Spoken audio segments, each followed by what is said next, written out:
afternoon and welcome. It's great to have people show up on time. It's always fun, but as I was telling Dr. Gorman earlier, I said, let's start because I want to respect the people who are here on time, because usually you're the ones who are going to make a difference. You're the ones who are going to have a huge impact on the world. How many of you received this poster when you checked in? Did most of you get it? If you did not, please make sure to grab it on that table on your way out. And this is what I'm going to ask you to do. Take it home, post it where you're going to read it daily. My first mentor in chiropractic had written principles. And he said, I guarantee you that if you read these principles and they become part of who you are, that you will have a huge impact on the world. I trusted him. He was my mentor. I took the poster home. I put it in the frame. And if you came to my home now, you would still see it. It still sits in my study. And I have read those principles and practiced those principles since 1977. That's a long time. It's before some of you were even born. And so a few weeks ago, I sat at my desk at Life University and I was thinking about these principles. I said, I guess we've got to make some of these principles that we own as part of our life vision. When you checked in, some of you, and I borrowed that young lady's, I forgot to bring it up. Can you hold what you have, the life board? Can you hold that? Just hold it up. Okay? So you all got one of these, I would think, when you checked in. Why did we give you that as a gift?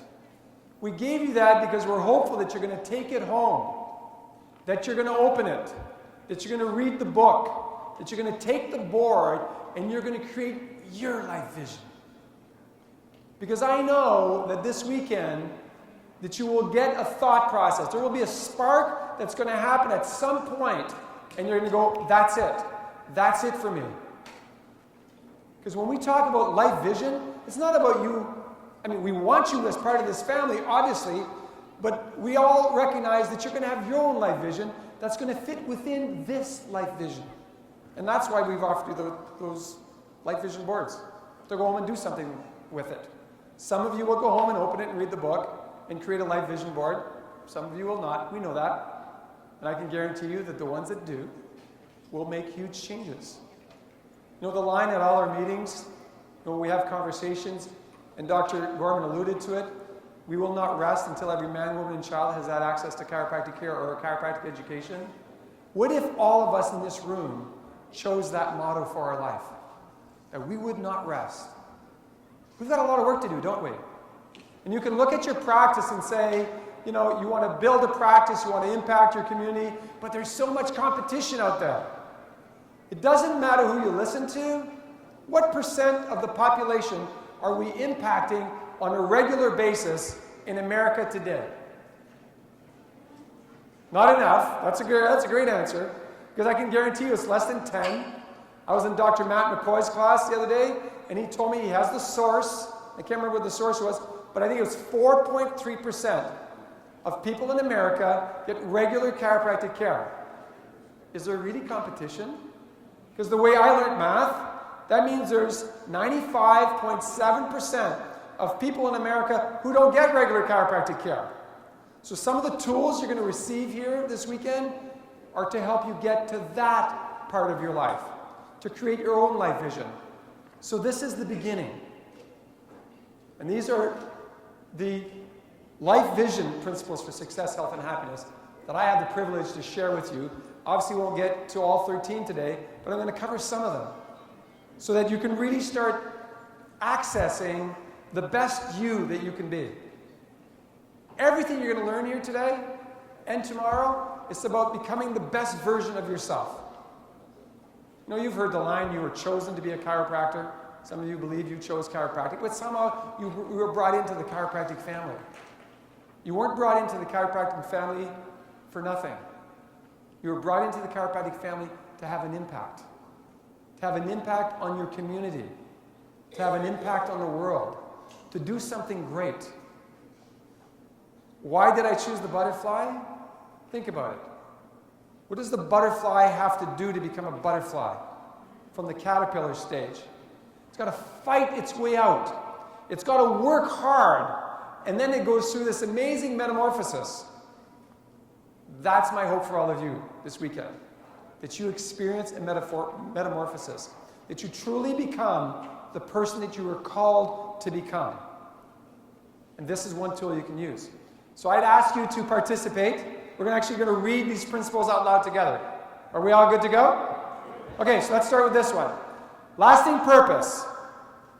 Let's go. To give, do, love, and serve out of a sense of abundance with no expectation of return. Happiness is not attained through self-gratification, but through fidelity to a worthy purpose. Create your purpose and thrive. Why is that number one? Without it, you get nowhere. So we're a nice, beautiful, small group today. Let's be honest with each other. How many of you have a written purpose statement for your life? Keep your hands up high, high, high. Now everybody else look around. That's a small percentage of the people. Put your hands down, please. How many of you have a written purpose for your practice if you're a chiropractor or a chiropractic assistant? Right? A few hands. Those of you who don't have a written purpose statement, I'm going to encourage you as you read this principle every morning.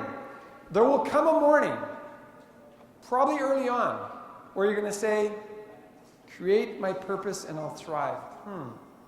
Maybe it's time for me to create my purpose statement. Because once you craft a purpose statement and you read it, it becomes part of who you are. That's why it's an important principle. This is not just an idea. A principle is a fact. And we know that people that have purpose, that understand their purpose, that choose to live true to their purpose, accomplish more in their life than they ever thought possible. I crafted my personal purpose statement. It was originally like a full page. And my mentor said, that's ridiculous. How are you going to remember that? You're not that smart. I went, yeah, you're right. I'll never remember that. So I started tweaking it and tweaking it and tweaking it. And my personal statement got down to this. I pledge my life to my greatest expression of love and service for the benefit of humanity. Excuse me. And that's before I ever heard this. So there's two of those words in lasting purpose that belong in my purpose statement. Every morning, when I recite that purpose statement, I get like invigorated. Because think about it. I pledge my life. This is like a big deal. This is why I get up in the morning. And I guarantee you that once you have a purpose, your life will change for the better. So think of that principle over the weekend. And think about how you could choose to craft your own purpose statement. And a purpose statement is really about digging into the best of you. What do you love? What do you want to be remembered for? What do you want people to say about you? How you showed up. Right? So I pledge my life to my greatest expression of love and service for the benefit of humanity. Like I said, it took me months to get it down to that. Started with a page, down to a couple paragraphs, down to one sentence that I don't have to read anymore. And so anything that I do in my life falls on that foundational premise. So think about that as if you were going to build a home, you need a good, strong foundation. A purpose statement is a foundation. And some of you in this room, and certainly the population out there, spend more time planning a 2-week vacation than you've ever spent planning your life. I'm asking you to spend a little bit of time and plan your life. What's your life vision? And find the answer to that life vision for yourself. Second principle, love. Let's read that together. Love. Do everything you do. Be everything you can be. And always serve from a place of unconditional love. Right? My mentor called it the love concept. By the way, my mentor was Dr. Jim Parker. That's who I met first in chiropractic after my own chiropractor. And he talked about it, the love concept. Different words, same concept. Dr. Sid and him were great friends at one point in their early careers. And then they became almost adversaries. But I can tell you that through those years, each forced each other to do great things. Because each watched the other. If Jim was doing this, Sid was trying to do more. If Sid was doing this, Jim was trying to do more. And they pushed each other. Not a bad thing, is it? And I know that the first time I, learned about lasting purpose, in my own head I was like, That's exactly what I learned from my mentor. Different words, but the same thing. And so we go to chiropractic organizations, we come to seminars, people hug, people love, they show it. What I ask you to do is, if you're showing it here, pay attention. How are you showing it elsewhere? And ask yourself some tough questions. Are you being real? Are you being real? Are you choosing to live from that space? Living from a state of unconditional love is the best thing you can do for humanity, and it's the best thing you can do for the person you look at in the mirror every single morning. That's you. Live from a state of unconditional love and trust. Trust that the universe will provide everything you want and everything you need. Not just to survive, but to thrive. So the principle of unconditional love. Make it alive and well in your life. Appreciation. Let's read this one out loud together. Appreciation.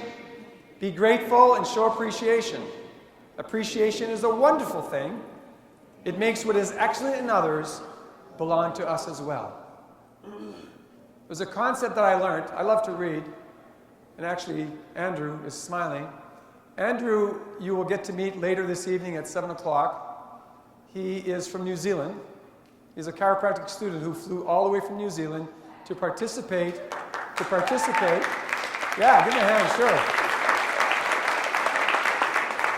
To participate in the International Talk the Tick competition that was held at Life University yesterday, and he is the champion.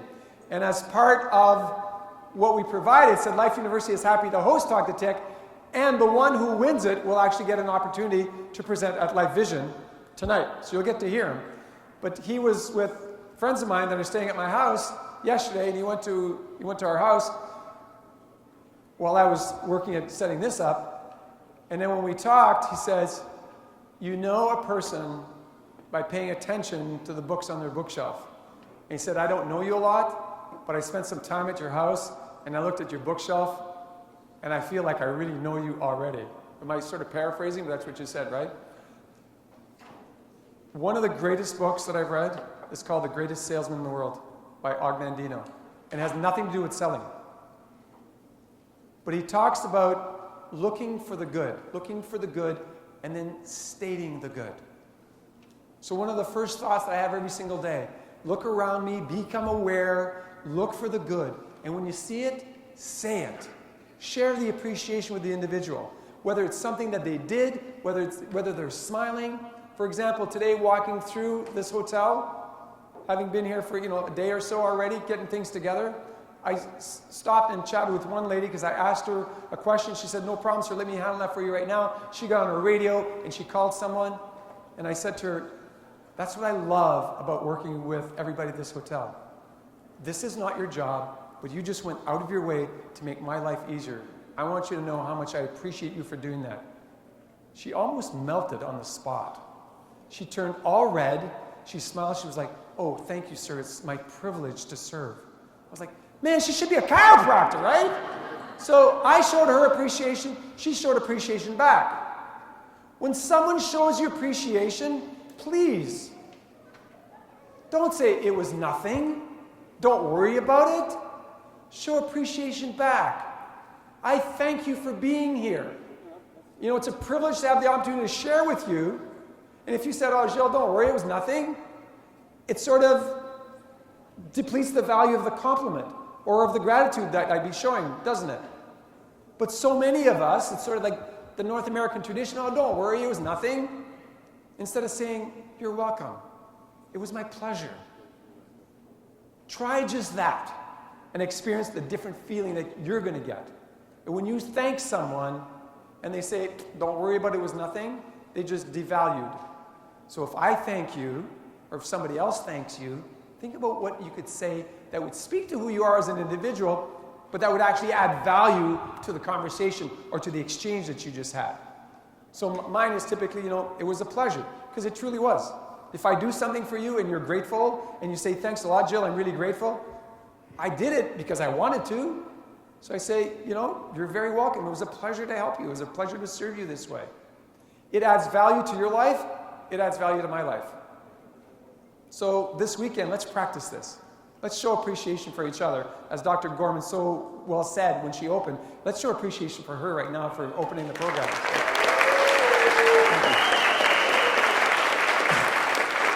And by the way, in showing appreciation, I'd like you all to stand.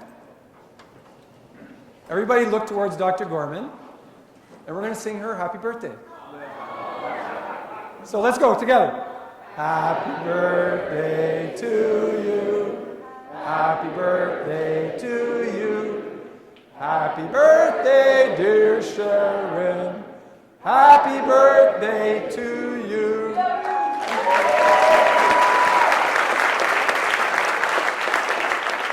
You see, she's a little bit red. She's saying, "You're Brad, you just embarrassed me." And almost had like a little couple of happy tears. That's how we show appreciation for people that we love that do special things. Because she's a special person. She helps people every freaking day. This lady goes out of her way, takes care of other people before she takes care of herself. So take time to give her some loving while she's here. Let's show appreciation. Great principle to share, isn't it? Next one, let's read this one, and this will, well, we'll try and do two more. Let's read it together. Competence. If you think you can do it, that's confidence. If you do it, that's competence. Choose to develop competence. If there's any area in your life where you feel you're not quite as competent as you would like to be, make a plan to become more competent. One of the greatest ways to develop your competence is to ask somebody for help. What a concept. Asking for help, my friends, is a strength. Some of you would think that asking for help is a weakness. It shows signs that you don't know. But you can't possibly know everything. Sharon doesn't know everything. I don't know everything. I ask people for help all the time. And at first, I thought asking for help was a weakness. And I discovered the more I was willing to ask for help, the more people were willing to help me. The more I received help, the more people were asking me for help. The person who I asked for help was then asking me to help him back.